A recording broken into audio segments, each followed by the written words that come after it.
안녕하세요. 부캐부캐입니다. 오늘은 부산과 울산, 경남의 부동산 시장에 대해서 진단해보는 시간 갖겠습니다. 교수님 안녕하세요. 네, 반갑습니다. 네, 교수님 간단히 자기소개 부탁드릴게요. 저는 구만수라고 하고요. 부동산 공부를 좀 했고 도시계획 기술사고 말씀대로 영산대의 겸임으로 있습니다. 네. 네, 그리고 앞에 있는 이 책 두 권의 저자이시기도 하시고요. 또 국토도시계획을 알아야 부동산 투자가 보인다라는 책도 저술하셨습니다. 예, 교수님 매주 그 전국의 매매 전세 동향을 네. 유튜브로 알려주고 계신데요. 네네네. 요즘도 불장인가요? 뭐 전국이 불장이죠 지금은. 네, 거의 대부분이 그렇습니다. 예. 우리 부울경은요? 불경은 뭐 말할 것도 없고요. 상당히 불장이었는데 특히나 해수 동남 쪽이 그러다가 아시다시피 이제 규제에 묶이고 그러고 나서 이제 풍선 효과가 지금 사실은 일어나고 있었고 뭐 사하구나 서구, 중구, 북구, 뭐 기장 뭐 말할 것도 없이 이제 싹 퍼져나가는 그런 단계에 있습니다. 네. 그렇다면 규제가 들어온 해수동 남면 어때요? 그 부분에 대해서 질문이 굉장히 많이 들어오는데요. 제 개인적인 뭐 소견을 말씀드리면요. 크게 타격이 없을 것으로 보고 있습니다. 그 이유는 이미 이제 우리 2017년 8월 2일 날 그 이제 부산이 사실은 아시다시피 조정 지역을 한번 맞은 적이 있습니다. 그러고 나서 한 2년 넘게 상당히 좀 힘들게 이렇게 시장이 진행된 적이 있었는데요. 그러다가 작년에 이제 조정이 풀리고 나서 아시다시피 지속적으로 쭉 상승을 했습니다.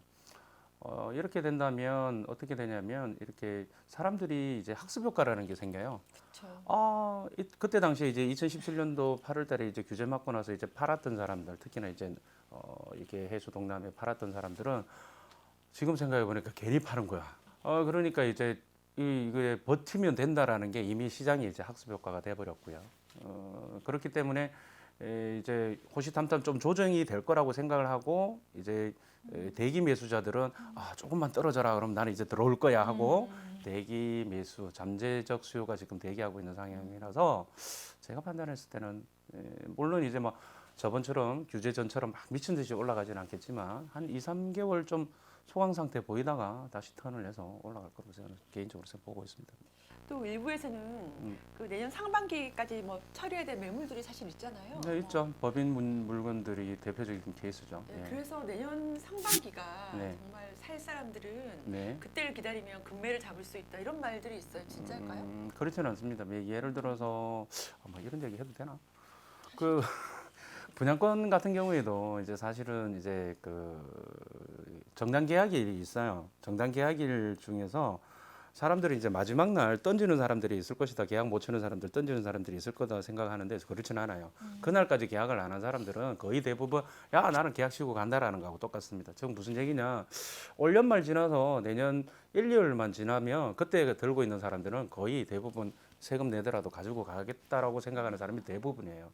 그래서 올 연말부터 내년 초까지 이때가 아마 변곡점이지 이미 지금 이제 그거는 이제 종부세 요번에 받아봤거든요, 서류를. 네. 종부세 이제 서류 받으셨죠? 네. 네. 그거 받아보면 움찔하거든요. 그러면 이제 내년에 이게 얼마 정도 되지? 이렇게 생각이 들잖아요. 그러면 이제 지금 이제 팔려고 하는 사람들은 아마 팔 거예요. 근데 6월 1일이 내년 6월 1일이 되더라도 별로 사람들은 이제 그때 가서는 뭐 어떻게 될 대로 되라 뭐 나는 모르겠네 이렇게 될 겁니다. 그러면, 통상적으로 그래요. 그러면 내년 상반기에 금매를 기다려서 지금 뭐안 사고 있는 그런 건 아니 지금이 오히려 이제 조정 맞았고 지금이 오히려 때라면 때죠. 네, 네. 그렇군요.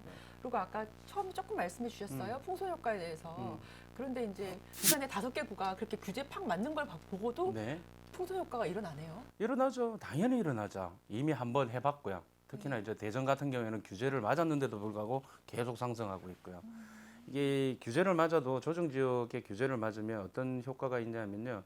일단 투자자 진입이 사실은 힘듭니다. 왜 그러냐면 이제 그 투기과열지구와 달리 조정 지역은 이 양도세 중과가 굉장히 그게 굉장히 이제 데미지가 커요. 그러면 다주택자들 입장에서는 물건 하나 더 사기가 사실 쉽지 않거든요. 그 1주택자도 하나 더 사기가 쉽지 않고요. 그렇게 되면 이제 실수요장으로 바뀝니다. 왜냐하면 1주택자는 조정 지역을 맞든지 말든지 아무 상관이 없어요. 그런 측면에서 봤을 때에 이제 2주택까지도 그냥 살 수 있었던 사람들이 또 거주 요건도 없었던 사람들이 이제 거주 요건도 생기고 뭐 이런저런 요건들이 이 중과도 생기고 양도세 중과도 생기고 이러면 실수요자들은 이제 투자자들은 진입하기가 아무래도 좀 힘들고 이제 실수요 이제 시장으로 바뀝니다. 재편이 되는데 그러면 여기서 이제 이 규제를 맞으면 이제 두 가지 패턴이 일어나는데요. 예를 들어서 청주처럼 이제 인구 규모가 작은 곳은 실수요자의 수요가 작기 때문에 조정을 만든 순간 굉장히 데미지가 크게 와요. 그럼에도 불구하고 지금 사실은 청주도 지금 가격이 올라가고 있는 상황인데 부산처럼 또는 대전처럼 이렇게 광역시 같은 경우에는 규제 맞더라도 뭐 크게 지금은 학습 효과도 생겼고 해서 크게 문제가 없을 것으로 이렇게 보고 있습니다. 부산에 그 신공항 발표가 있었잖아요. 그 이후에 강서구 일대, 강서구 신도시가 들썩거린다는 얘기가 있어요. 네. 이게 신공항 이슈하고 맞물려서 좀 여기 앞으로 좀 사야 되나요? 이게 이 호재 있잖아요. 이슈 뭐 호재 이렇게 말을 하는데요. 이 호재는 상승장에서는 요만한 것 가지고도 이제 막 이렇게 어떤 식으로든지 간에 부채질을 해 주게 되어 있습니다. 그게 무슨 얘기냐면 이 호재는 아무 의미가 없어요. 상승장에서는 요만한 호재도 엄청나게 크게 부풀려지고요.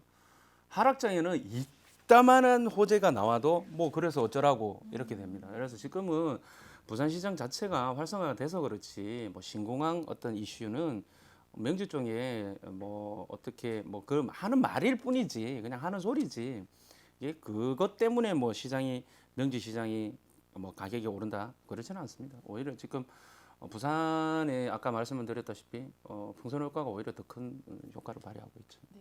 근데 신공항이 정말 거기 되면 예를 들어서 뭐 그게 강서구의 호재는 맞나요? 강서구 주택시장이?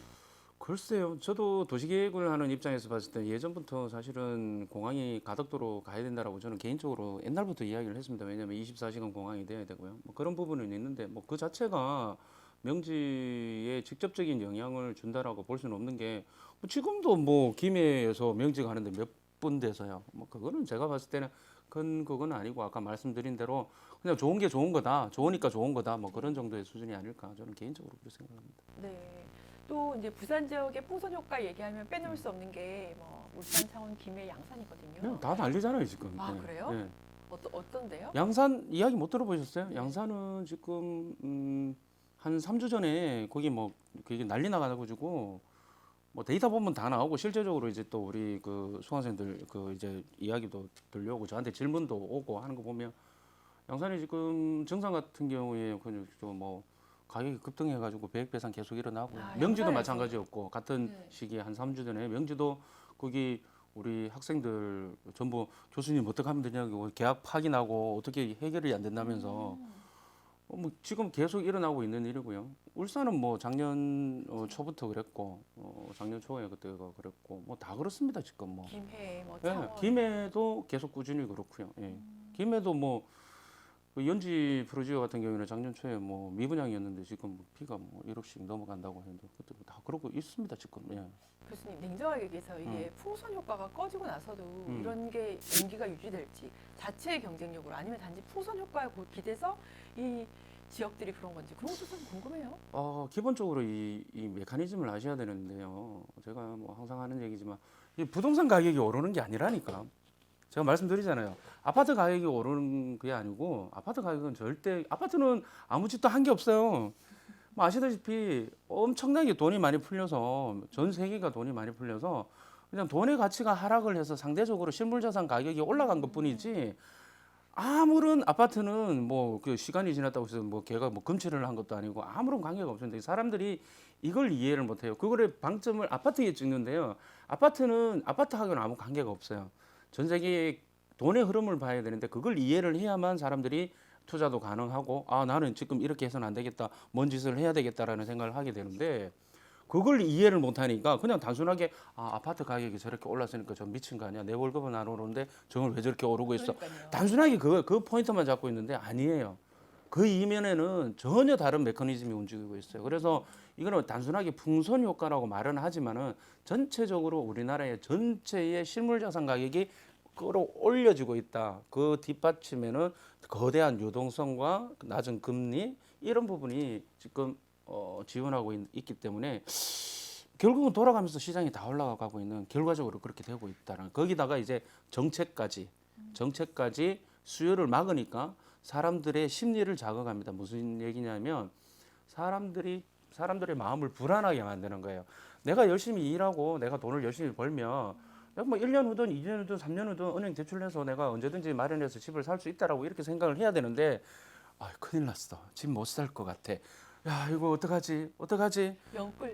연끌을 해야 되는데 돈도 안 빌려줘. 그러니까 아, 이거 어떡하지? 큰일 났네. 이렇게 지금 이러다가는 정말 영영 집 못 사는 것 같아. 어떻게 해야 돼요? 그러니까 지금 사람들이 마구마구 집을 살려고 수요가 몰리니까 당연히 또 가격은 더 올라가고 그런 악순환이 반복이 되고 있어요. 아주 매우 안타까운 일이죠. 어떻게 해야 될까요? 제가 국토부 장관이 바로 내가 정리를 할 수 있습니다. 바로 정리를 했습니다. 예. 아니 주위에 지금 집 가진 사람들이야 뭐 선방했다 치지만 집 안 가진 사람들 정말 너무 우울하거든요. 우울하죠. 지금이라도 연끌해야 될까요? 연끌을 할 수만 있다라면 자기가 부담 가능한 능력대로 하시는 게 좋습니다. 해서 뭐 사는 게 맞죠. 지금 현 상황에서는 모르겠습니다. 솔직히 1년 후에, 2년 후에, 3년 후에 어떻게 바뀔지 경제 사정이 바뀔지 모르겠지만 역대 우리나라 역사적으로 그렇고요. 뭐 전 세계적으로도 그렇고 집값이 떨어지는 거는 몇 가지 케이스들이 있습니다. 대규모 입주 물량, 그 지역의 대규모 입주 물량. 왜냐하면 물량에는 장사 없어요. 대규모 입주 물량.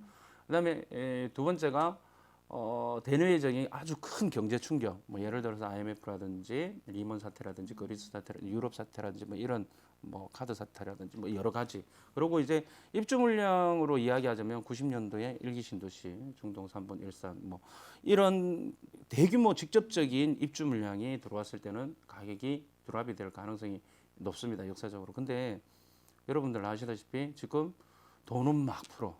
금리는 낮아. 집은 못 사게 해. 그러니까 전세적으로 돈은 막 풀어. 그러니까 경제 위기가 올 거라고 생각은 하지만 그 경제 위기 오는 걸 막기 위해서 돈을 계속 풀고 있기 때문에 떠받치고 있는다는 거죠. 떠받치고 있는 상황에서는 이렇게 정책이 계속 수요 규제로 가는 한 집값이 떨어질 것은 모르겠다라는 거죠. 방법이 없고 직접적인 규제, 직접적인 어떤 대규모의 입주 물량 외에는 없는데 사실은 뭐 서울 같은 경우는 입주 물량 전혀 없고요. 뭐 부산 같은 경우에는 지금 진구 쪽에 입주 물량이 좀 있는데 이것이 과연 이런 아주 수요가 사실은 제가 영상에서도 제가 제 유튜브에서도 이야기했지만 수요는 고무줄이에요. 원래 수요는 이제 인구 대비해서 어느 정도 적정 한정을 갖다가 기준을 해서 우리가 그 적정량이라고 보고 있습니다. 그런데 이거는 절대 기준이 아니에요. 늘었다 줄었다 해요. 무슨 얘기냐면 집값이 막 비싸지잖아요.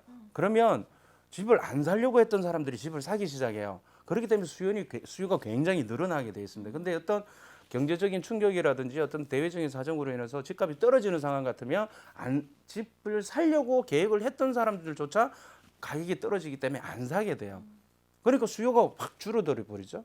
그러니까 이러한 상황들이라는 것이 수요와 공급에서 맞물려서 돌아가는 것들이 한 3년 전까지는 그게 굉장히 좀 맞았는데요. 요즘은 한 3년 전부터 수요 공급보다는 사람들의 심리가 더 우선하는 그런 시장이 돼버리고 있습니다. 지금. 심리가 자기 형편에 맞춰서 연끌해서 사라 이렇게 하셨는데 자기 지역에서 강남 조건을 좀 말씀해주세요. 북구에도 분명히 저렴한 가격에 좋은 지역이 있고요. 사구에도 있고요. 중구에도 있고. 찍어주시면 좋겠어요. 아니 서울시가 좀 가능하거든요. 가능해요. 한데